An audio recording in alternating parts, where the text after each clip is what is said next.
Una, yeah, yeah, una, yeah. Una, yeah, yeah, una.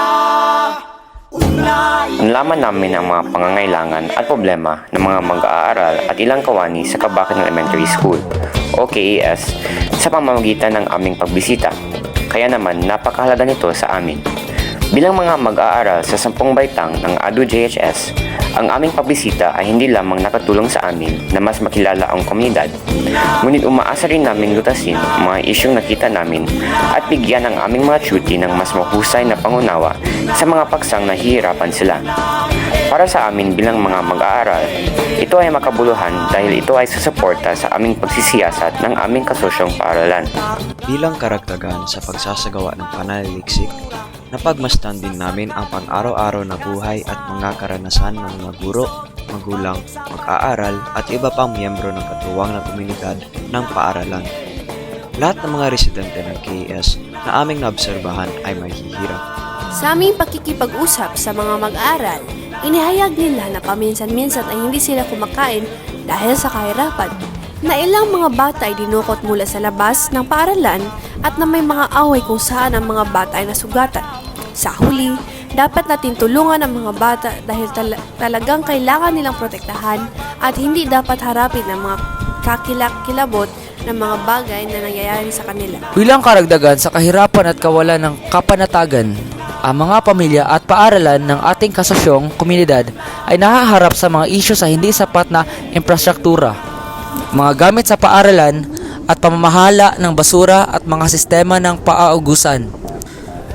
Sa pamamagitan ng mga panayam at obserbasyon sa mga mag-aaral sa aming kasosyong komunidad, nakuha namin ang impormasyong ito.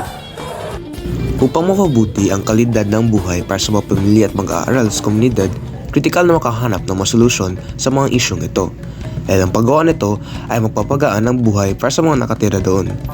Ang pagtatatag ng isang pondo o donasyon at pagbuo ng isang trash bot ay ang mga solusyon na maialok namin sa isyong na narasan ng KES. Dahil sa paghihirap sa pananalapi, naging hamon para sa mga mag-aaral na bumili ng mga supply tulad ng mga gamit sa paaralan. Bukod pa rito, ang kalusugan ng mga mag-aaral ay naapektuhan ng polusyon sa kapaligiran.